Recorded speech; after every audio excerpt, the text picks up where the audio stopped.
Perkenalkan nama saya Bernardo Anto Pasaribu dengan info 23001.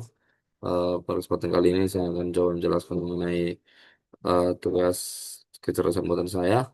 Jadi untuk latihannya di sini ada beberapa variabel yang harus kita buat. Pertama ada burglary, earthquake, alarm, Johnny calls, dan Mary calls. Nah, jadi untuk setiap datanya, untuk variabel di sini, variabel berfungsi sebagai si itu tadi ya, eh, apa namanya, elemennya variabel. Nah, lalu ada values yang menjelaskan mengenai probabilitas dari tiap-tiap mereka seperti itu. Nah, ini variabel alarm memiliki value segini karena dia terhubung ke yang untuk yang ini, dia ke si ini ya, burglary sama earthquake, dan si values yang ini di bawahnya itu terhubung ke Unicols dan Miracles. Kira-kira seperti itu. Jadi intinya ada dikasih beberapa pertanyaan. Ini ada probabilitas alarm berbunyi atau peluang dari alarm. Ini kita akan coba jalankan nanti. Kita lihat dulu nih soal keduanya. Pertanyaan kedua, probabilitas perampokan jika John menelepon seperti itu. Nah, ini adalah P dari probabilitas dari si burglary atau perampokan dengan syarat si Johnny yang harus menelpon seperti itu. Kayak Johnny calls ya. John calls. Lalu ini pertanyaan ketiga. Nah, probabilitas perampokan jika John dan Mary menelpon atau si John calls dan Mary callsnya sama dengan satu yang lainnya. P burglary-nya dari John calls and Mary calls satu. Lalu pertanyaan keempat, probabilitas gempa jika John dan Mary menelpon. Seperti itu. Ya. Nah, coba kita jalankan. Hmm, Untuk mungkin untuk logika ataupun penghitungan dari si apa namanya, dari si code-nya sendiri, nanti teman-teman bisa pelajari atau lihat rumus Markov ya, Markov chain. Nah, untuk hasilnya kira-kira seperti ini. Ini dia dapat melalui logic yang sudah kita kasih di awal atau data yang dia. Lalu dia hitung eh, sama kita gunakan rumus Markov ya, Markov chain. Lalu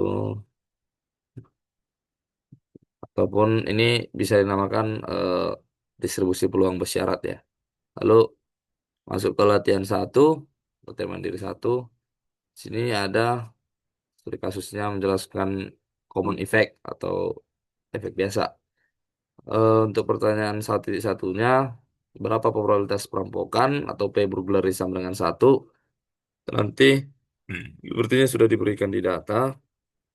Lalu ada soal 1.2, berapa probabilitas perampokan jika alarm berbunyi atau P burglary sama dengan satu, tapi alarmnya sama dengan satu juga.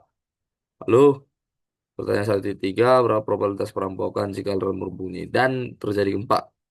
Nah, ini ada dua syarat ya, alarmnya bunyi dan gempanya bunyi. Berarti P burglary garis alarm and earthquake-nya itu sama dengan satu.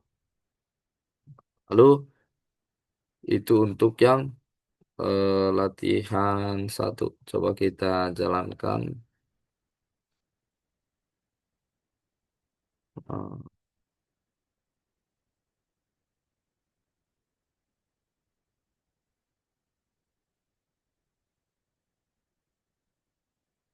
hmm. Nah, ini ya. Untuk latihan satunya, untuk probabilitas si burglarnya ini bakal eh, nol, eh yang burglarnya nol itu ini, misal ini, dan untuk burglar sama dengan satunya ini ya. Nah, lalu jika alarm berbunyi tapi dan jika terjadi sebuah perampokan dan alarm berbunyi ya, dengan syarat alarm berbunyi itu setelah ini. Ya, untuk Brulernya kenapa kita hitung Brulleri sama dengan satu dan 0 dan sama dengan satu itu karena dia nggak ngasih tahu ya kita spesifiknya itu mana. Jadi kita buat dua-duanya. Ini juga hanya kita hitung yang nolnya dan satunya ya. Seperti itu.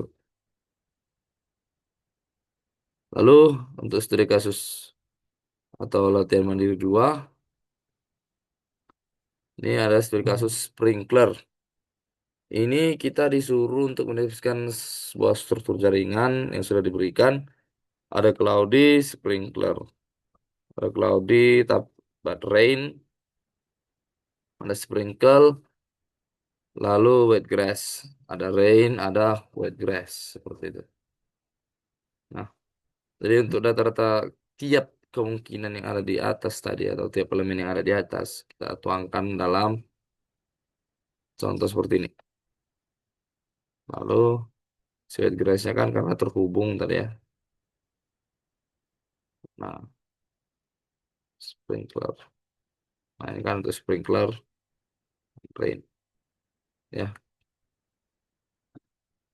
lalu yang ditanya hitung probabilitas rain sama dengan satu dan wet grass sama dengan satu.